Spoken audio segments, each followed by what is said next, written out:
So hello everyone, welcome back to another video. তো এই ভিডিওটা যেটা করছি সেটা actually assumption wise video.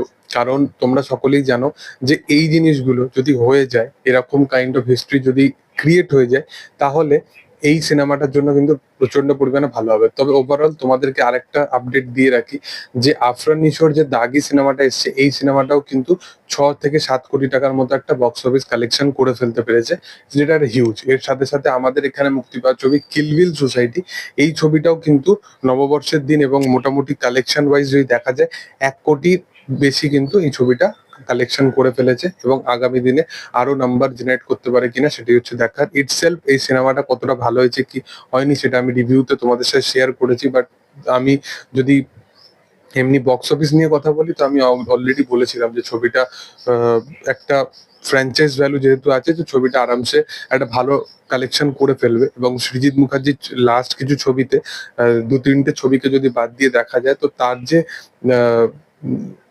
Main টার্গেটটা সেটা কিন্তু এইরকমই কাইন্ড অফ, মানে সে প্রচেষ্টাই করছে যে তার সিনেমাটা কিভাবে হিট করা যায়, এরকম নয় যে সে ভালো কিছু কিভাবে ডেলিভার করবে। তো এইরকমই কাইন্ড অফ জিনিস হয়ে গেছে আর কি চারিপাশে।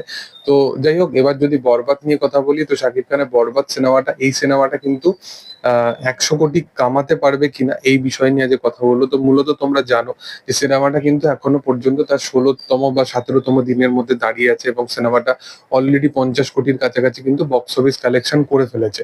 এবার মাল্টিপ্লেক্স চেন থেকেও কিন্তু এই সিনেমাটা 8.5 কোটি টাকার মতো একটা বক্স অফিস কালেকশন করেছে। এইরকম একটা কাইন্ড অফ রেকর্ড অবশ্যই করেছে ফার্স্ট টেস্ট হিসাবে দেখতে গেলে।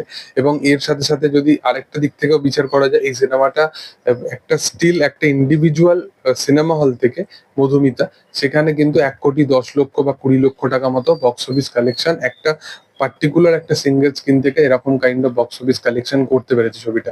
তো ছবিটা এখনো পর্যন্ত যেরকম কাইন্ড অফ রেকর্ড করতে করতে যাচ্ছে, তো ধীরে ধীরে কিন্তু ওই রেকর্ডটা হতে পারে। এবার দেখো, 50 কারোর হতে গেলে এখনো কিন্তু ছবিটাকে 1-1.5 মাস চলতে হবে। কারণ তার পিছনে রিজনটা হচ্ছে কি, আরো 50 কারোর যদি অ্যাড করতে হয়। কারণ রিজনটা হচ্ছে 17 দিন হয়েছে সবে। এবার 17 দিনের মধ্যে ম্যাক্সিমাম যতজন অডিয়েন্সের দেখা, তারা কিন্তু দেখে নিয়েছে। এবার এরপরে যে অডিয়েন্স গুলো যাবে, তারা কিন্তু খুব রিপিটেটিভলি ভাবে যাবে, বা খুব তারা কিন্তু খুব ওয়ার্ড অফ মাউথ ভাবে গেছে, ওয়ার্ড অফ মাউথ শুনে যাবে।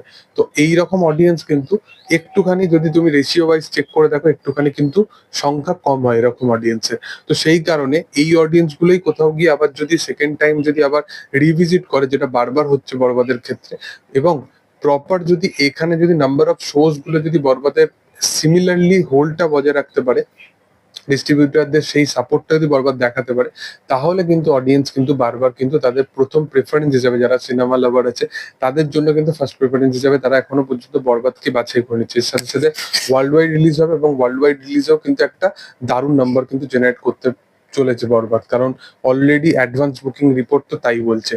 তো যাই হোক, দেখার যে আগামী দিনে কি হয় সেটা তোমাদের লাইফ টাইম কালেকশন এলেই বোঝা যাবে। তবে তোমাদের কি বক্তব্য বিষয়বস্তু নিয়ে সেটা তোমরা অবশ্যই কমেন্ট সেকশনে জানাতে পারো। ভিডিও ভালো লাগলে অবশ্যই লাইক শেয়ার সাবস্ক্রাইব করে দিও। Thank you all.